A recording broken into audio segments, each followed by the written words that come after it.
हाँ जी, वंदे मातरम साथियों। और आज दिनांक 29 नवंबर है।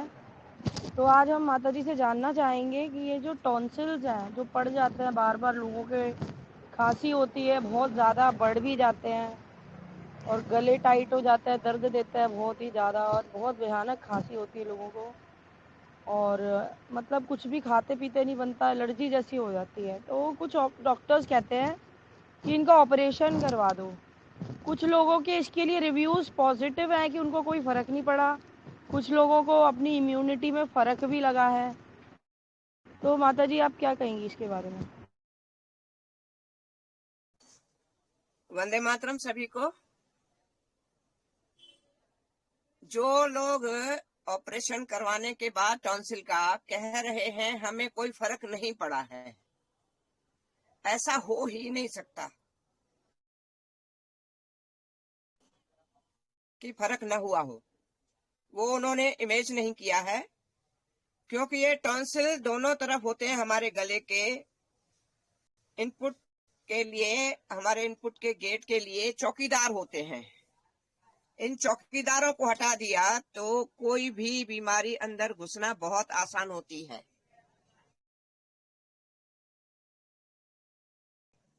ईश्वर ने अगर हमें कोई भी चीज दी है, ये केवल टॉन्सिल के लिए नहीं, हर अंग हमें ईश्वर ने दिया है, वो हमारे लिए जरूरी है। इसकी कीमत नहीं आंकी जा सकती। तो बहुत नुकसान होते हैं, शरीर के बाजे बच जाते हैं।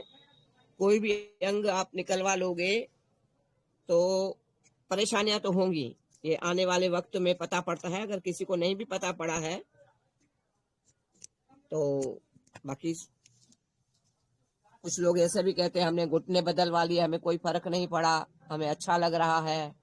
कुछ लोग कहते हैं हमारी तो जिंदगी खराब हो गई है।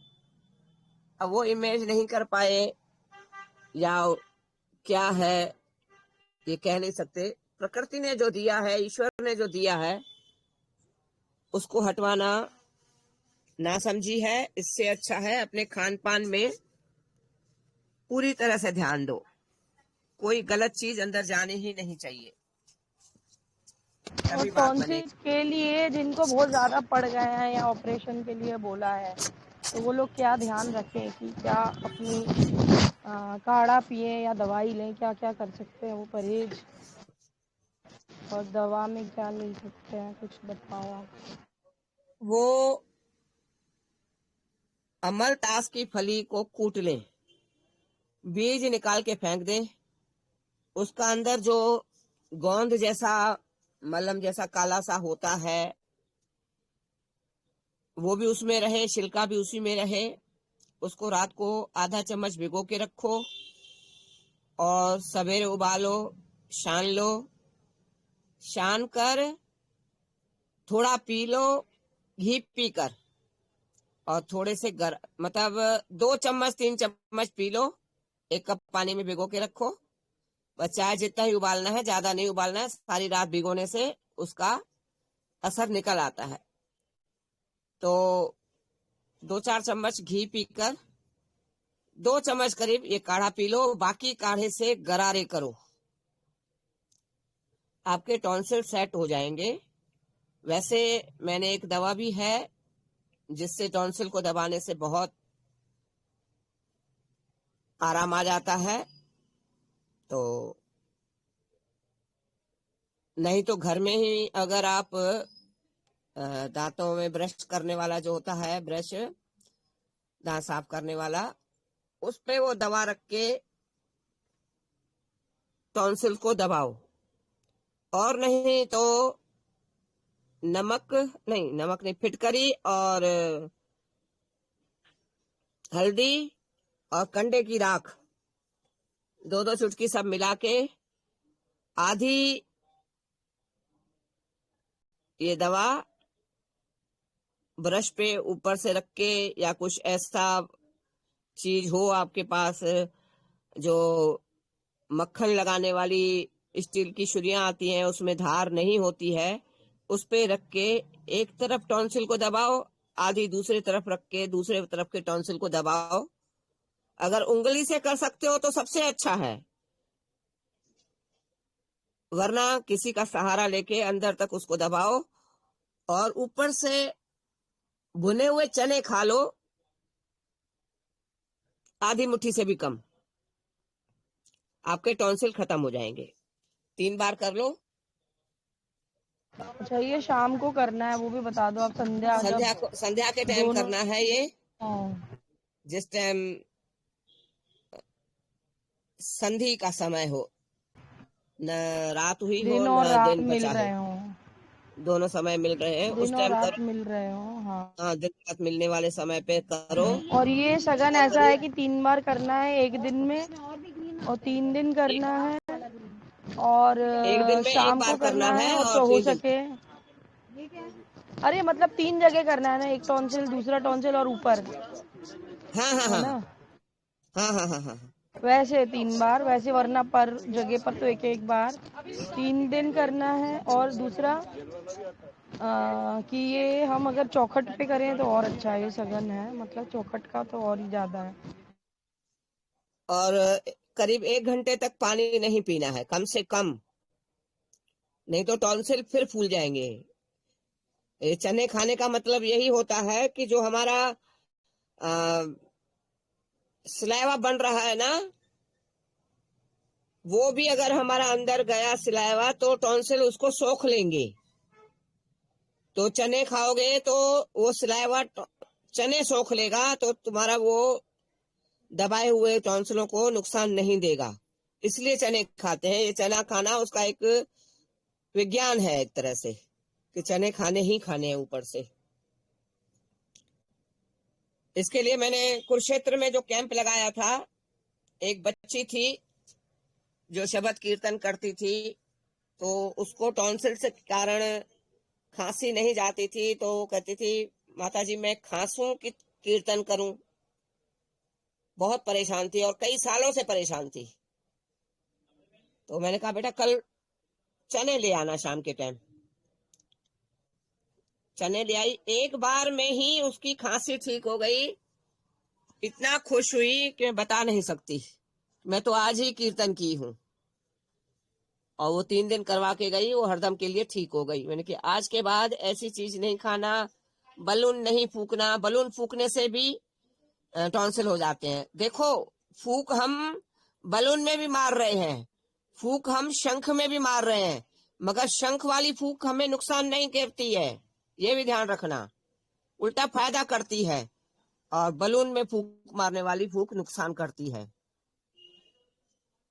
तो क्या फर्क है ये ईश्वर जाने, इस पे मैं क्लियर नहीं कर पाऊंगी। अगर कोई कर सकता है तो बिल्कुल कर दे क्लियर।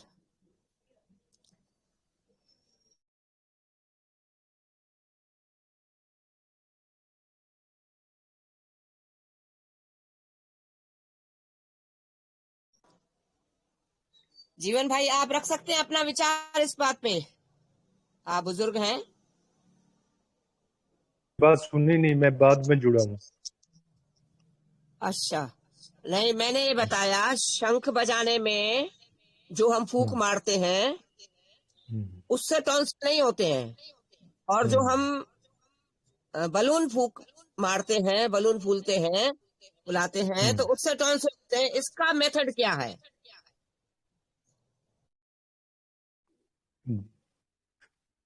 एक बार फिर दोबारा बताइए ये लास्ट वाली लाइन।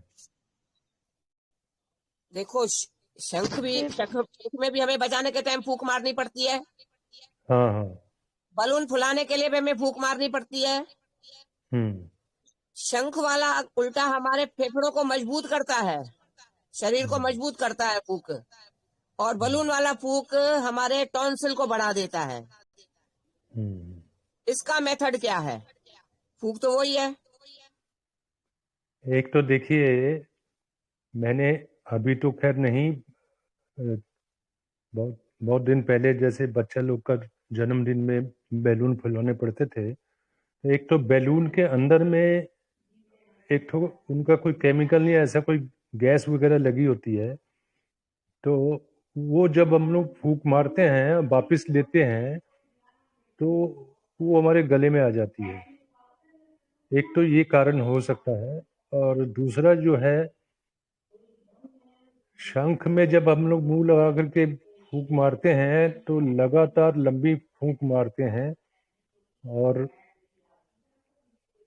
उसमें अजीब तरह सी कुछ मने ईश्वरीय ऐसा कोई गुण है कि वो फूंक अगर हम लोग वापिस भी लेते हैं तो उसमें कुछ आता नहीं है। और बैलून वाले में तो आ भी सकता है, और बैलून वाले में हम लोग बार बार करते हैं। शंख देखिए 2 या 3 बार बजा लेते हैं, और बैलून तो 25-50 बैलून फैलाने पड़ते हैं, तो उसमें बार बार करना पड़ता है, तो उसका भी फर्क हो सकता है, पड़ सकता है। ठीक ठीक ठीक। केमिकल होगा, बलून में कुछ है केमिकल, और रबड़ है, रबड़ नहीं भी नहीं, है। उसमें वो लोग जो है गैस के द्वारा उसको जब बनाते हैं ना, गैस के द्वारा बनाते हैं, गैस से उसको जो है प्रेशर देते हैं, और वो उसमें कुछ रह जाता है। हम लोग अक्सर अगर आप बैलून को लेकर के उलट दीजिए तो देखिएगा उसमें सादा सादा सादा लगा हुआ है। ठीक ठीक। और मैं समझती हूँ हम जो अ, शंख में फूंक मारते हैं ना, वो केवल उस पॉइंट पे अंदर भेजते हैं, तो उसके कारण हमें शायद नुकसान नहीं होता होगा, एक कारण ये भी होगा।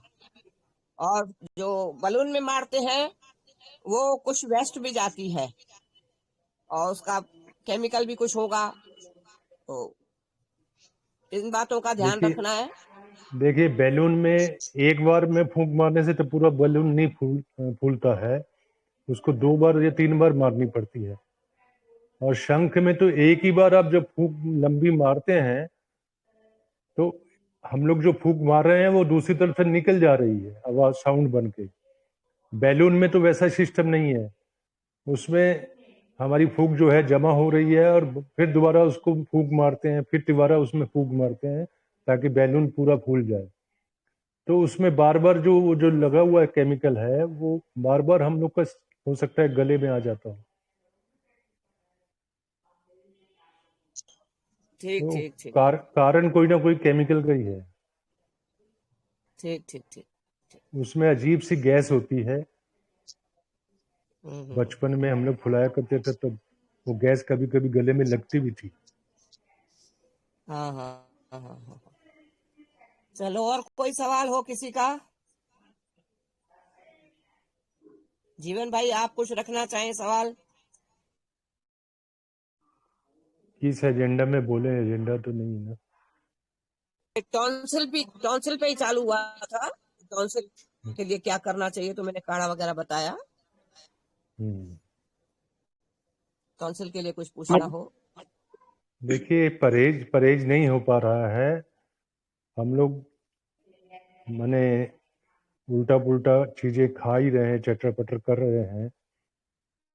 कौन से तेल की क्या चीज बनी हुई है, अब समोसा कोई दे दिया तो खा लिया, कोई और पकौड़ा दे दिया तो खा लिया, तो फिर उसके बाद में तो हम लोग अपने को पकौड़ा बनाना पड़ता है। ये ये परहेज नहीं हो रहा है बोल करके ये कई तरह की बीमारियां हम लोग ले रहे हैं, और हम लोग को पता नहीं चलता है। खाने के टाइम में तो बहुत टेस्ट आता है, और एक की जगह 5 खा भी लेते हैं। तो काउंसिल में एक ही है कि आप जो है प्राणायाम यदि करें तो गला जो है वो साफ रहेगा। नाक से सांस खींचे, मुंह से छोड़े, उससे क्या है कि गले में कुछ होगा भी तो वो निकलता चला जाएगा। तो ये सब प्रैक्टिस में हर एक को प्रैक्टिस में ही रखना चाहिए कि रोज हमको ऐसा करना है।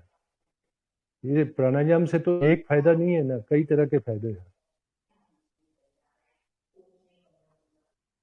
एक नाक से सांस लो, दूसरे से छोड़ो। नाक से सांस लो,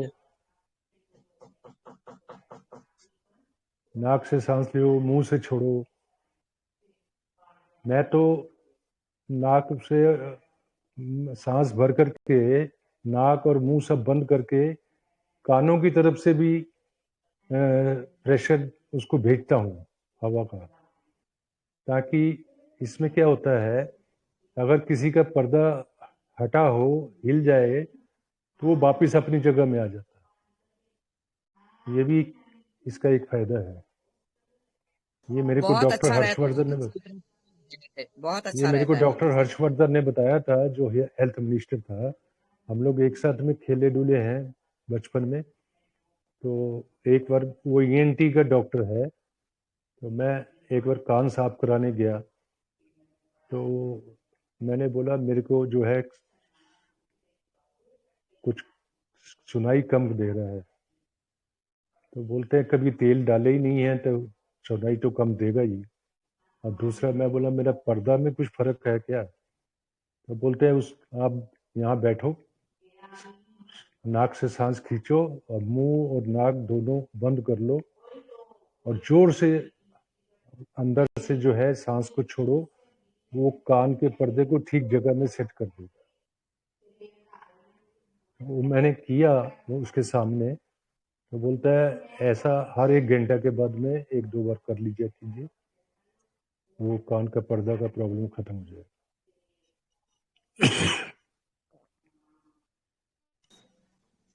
ये मैं करती हूँ, अभी तो काफी दिनों से नहीं किया है, बाकी मैं करती हूँ। ये बहुत अच्छा रहता है, कानों की तरफ प्रेशर देना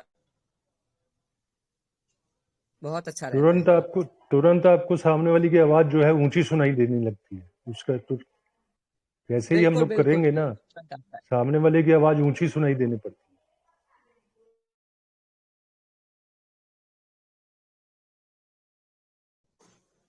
हाँ, हरजिंदर क्या कह रहे थे तुम बेटा? नहीं, वो मुझे आवाज नहीं आ रही थी इसलिए।